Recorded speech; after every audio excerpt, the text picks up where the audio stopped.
We're looking here at a game that I've got going with one of my kids who's playing her own little character of Quest for the Lost Pixel. And I'm about to integrate the material I just got from the last two, what the designer says are going to be the last two expansions for this game, Deities of Time and Game Over. And I wanted to go over with you what these components are and how they add to the gameplay.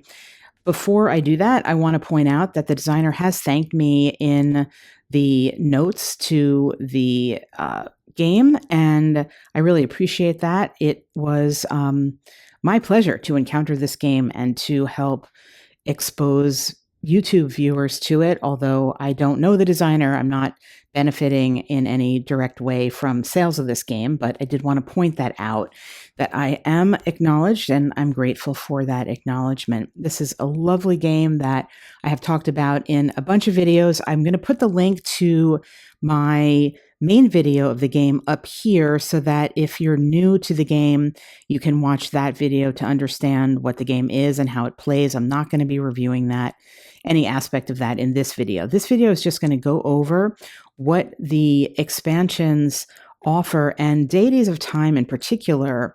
The components here there are that really do add something quite different to the game and actually expand the scope of the game. So we're going to start there and take a look at that. So the first thing it says is we have village building cards, and these are what the village building cards look like. They are, well, they're all double-sided. This one is the same on each side. The rest of them have a darker side and a brighter side. And what you're instructed to do is to remove the home building card from the deck, and you place that in an area for yourself, and that's the village. And then you're going to be using time cards. Well, you're going to place the rest of the village buildings under that one and in the locked side. So that is the grayed out side. So you have a stack of them here, and they'll all be grayed out under the village. In between levels, you have an opportunity to come to the village, spend the relevant XP to unlock the village or a location, and when it is unlocked, you can use that location as an action to do what it says. So for example, the church, you get to remove 3 damage tokens if you pay the experience to unlock that. We'll just flip these over. The Hall of Life is 3 experience, and it says if your hero dies, you may discard this card and remove 10 damage tokens from your hero.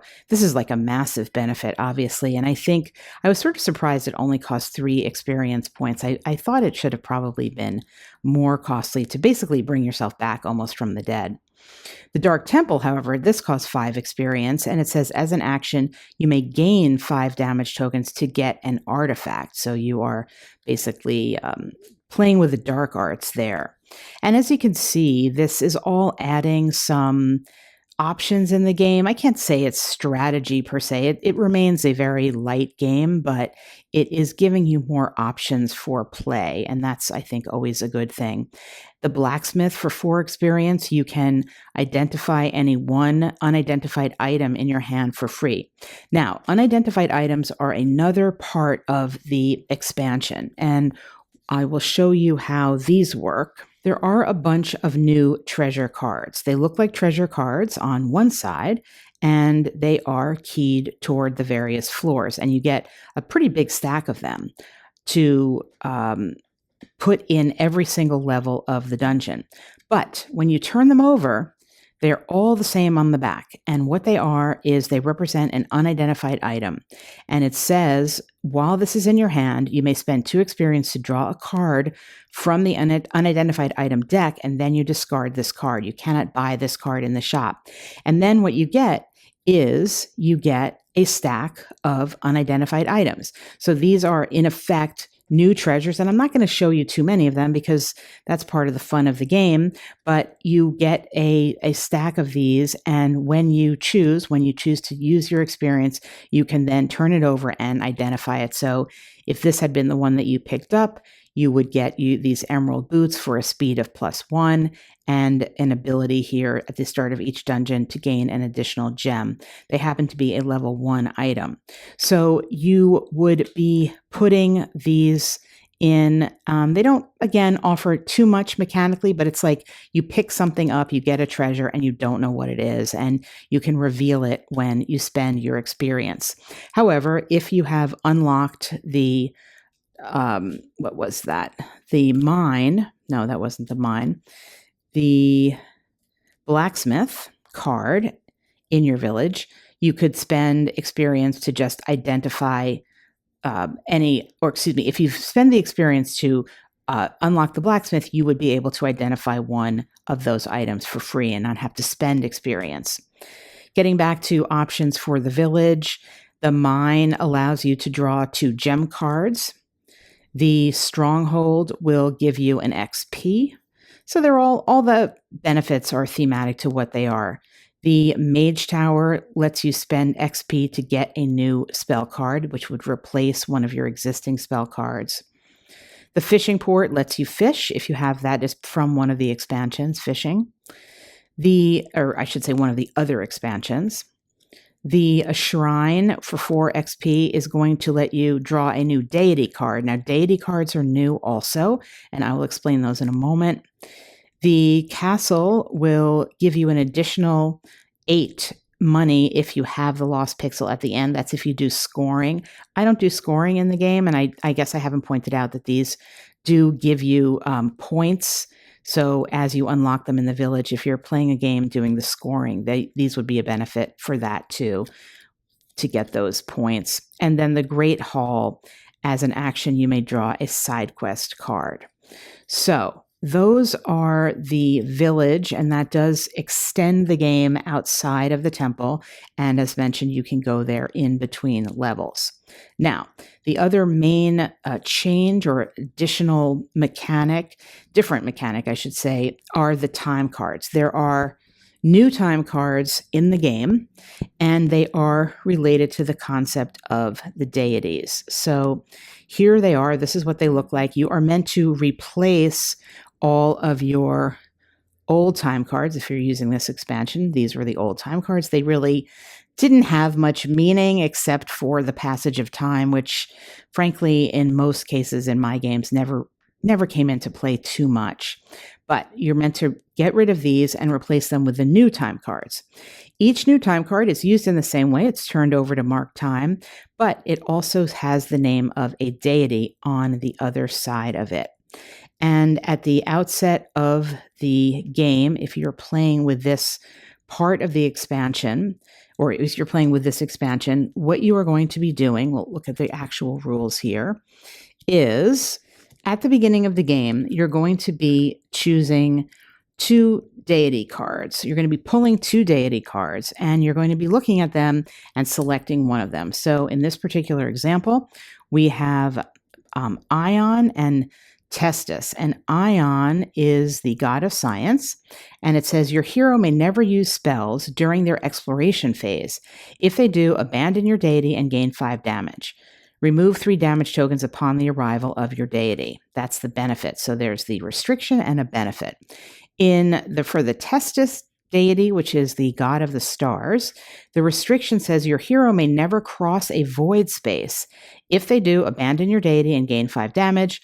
And the benefit, remove 3 damage tokens upon the arrival of your deity. So you are going to choose a deity card at the outset.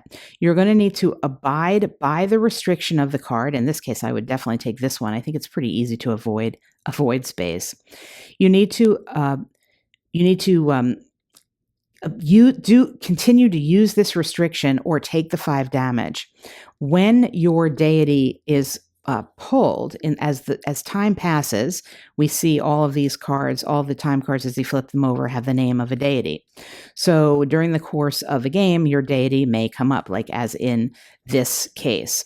So when your deity comes up, what you are able to do is then take the benefit. In this case, remove 3 damage tokens upon the arrival of your deity. The other little mechanic introduced here, and this is definitely something I am going to use too, is what's known as the nightmare mode. And it says that what you do in this particular case, when you're attacking a monster, you have to choose only one of your elemental stats to add to your base physical damage. So you can't, for example, I've kind of messed everything up here. This is my character here. I don't actually think I have something. Well, here, for example, I have a magic glove. That's a fire attack and an ice attack.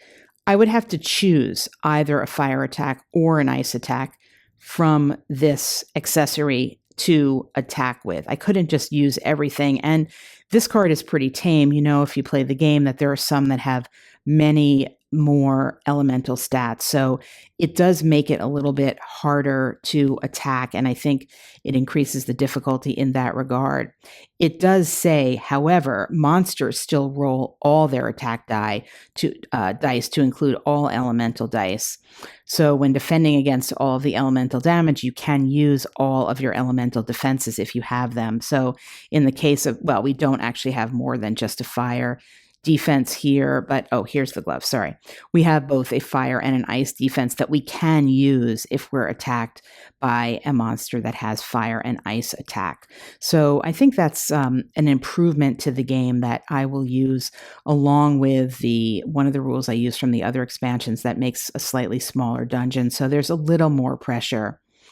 This artifact rule, it says you can only ever have one artifact equipped and only ever use an artifact card once. This was actually possibly, I don't know if it was from me, but that was definitely one of the house rules that I implemented early on, that an artifact was just a single use thing, because otherwise it just became too powerful in the game. And I have to say, even in this particular game, I picked up right away on level 1. This isn't an artifact, but it's a legendary hammer, and it's really giving me this 2d8 addition on my strength, which is d8, is really just letting me pound my way through the low levels here. That is in a way that's feeling almost extreme, but the limiting the artifacts to single use does help with what can sometimes feel overpowering. It says there's equipping in battle. You may no longer equip new equipment while in battle. Once you begin the encounter phase, you are stuck with the equipment you have on your hero. So again, these are the optional nightmare mode rules, but I think they are wise to implement. And then the fishing, if you have the Sunken Treasure expansion, you can use the new rule. You can cook fish for your hero instead of always just feeding your pet. If you end your turn adjacent to a lava space, you may discard one fish card and gain the following. So basically boiling the fish in lava. A small fish is going to heal 3 damage tokens. A medium fish is going to restore a time card, and a large fish is going to heal 5 damage tokens. And then a trophy fish will heal 5 damage tokens and restore a time card. So that's a pretty good benefit. And then it's saying if you're playing solo and the nightmare mode, you must be playing with a village as well, I guess, to match up the play style. So that is a look inside the Deities of Time expansion, which really does add some new types of elements to the game. And then the Game Over expansion has additional cards that go into the decks. It has a whole new stack of potion cards that you are meant to replace. It has a couple of new heroes. And the main thing is it gives you some new dungeon tiles. And the new dungeon tiles are super cute, although I think they're pretty challenging. This is the Rainbow Rift. These are the Rainbow Rift tiles. And you get 2 dungeon tiles that are regular dungeon tiles with this icon that bring you into the Rainbow Rift tile. So this is what these tiles look like. And they come with their own special deck of encounters that look like this. And again, I'm not going to show you too much of it, but we'll look at one. Like here's a pink reaper. It's an undead. This is just so cute. It has 8 defense. So it's got 15 health, 8 defense. Its attack is 2d8, and this is an elemental attack. It's a dark attack. So it looks cute, but it's doing 2d8 dark attack. It's got 8 dark shield as well as an 8 defense and 15 health. I mean, that is, and you only get 2 experience for it. That's rough. That is really rough. So the entirely new Rainbow Rift area is one that you can choose to enter when you pull in the tile with the kind of portal, the rainbow portal on it.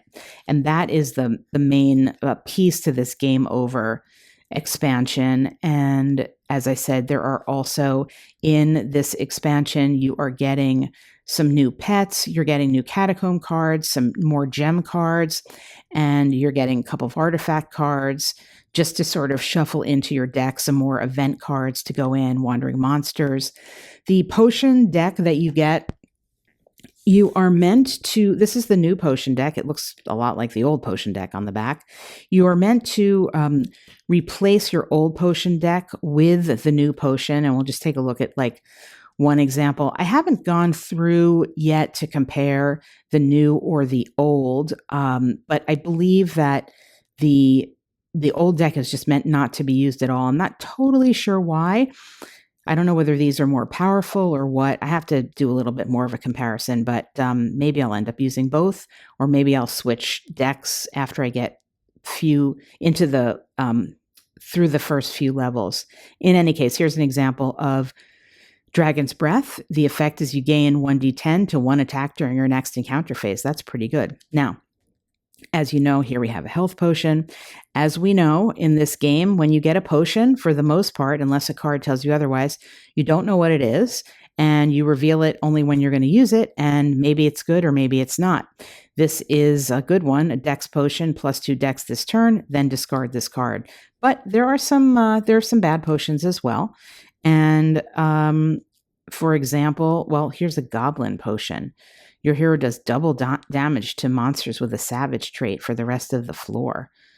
So these seem pretty powerful. Maybe with the Rainbow Rift and having to deal with that, there's more powerful potions. I'm not sure. As I said, I need to investigate why instead of integrating them, you would substitute them. But that is the other main component of this last game over expansion. And as the designer has said, he's not going to make any more content for this game. What is here, and there are the main game with the, let's see, how many expansions were there?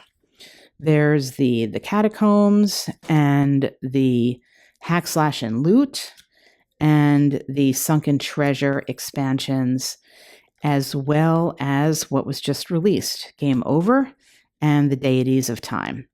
So I cannot recommend this game highly enough if you're looking for an easy to get to the table, just fun, classic dungeon crawl. You kill monsters, you get treasure, you level up, you roll tons of dice, you get a sort of, your goal really is to get like a fistful of dice of all different shapes to represent the various things that you have that you can do with your character, and roll the dice and hope for the best. There's not a ton of strategy. It is a very light game. I've now messed up my character here completely, but my character was fully outfitted with his 2 accessories. He had his boots and he had his weapon and he had a hood that he just upgraded, and he has this pet here. So we're in pretty good shape with this adventurer. And I like the adventurer because he gets an extra treasure. So I got the Thieves Hood where I get some extra XP and I'm really leveling up quickly. And I'm on level 4 already in the 3rd floor. So that's pretty good for this game.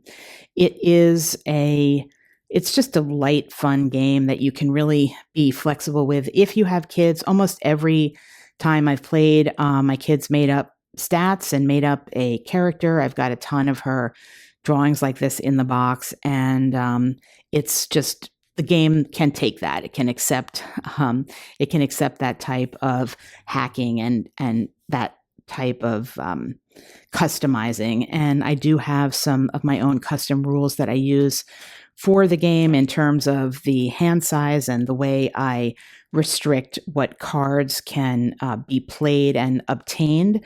And I did that to make the game a little bit more challenging for me, but it can be played quite effectively right out of the box. And I will be sad to know that there's no further content for the game, but there is so much content in this game. As you know, there's the original game box, I think, had 1,000 unique cards for all of the treasures, each level, the spells, side quests, the wandering monsters, the characters that you play. And when I play, we put things away so that the cards that we use are face up in the back. And the next time we take it out, we just keep going through the stack. And you can get multiple plays that way without seeing the same enemy or the same treasure or the same side quest in a row. And that is, for a dungeon crawler, that is very important because it brings a lot of variety to the game, not to mention the different characters that you have available to play.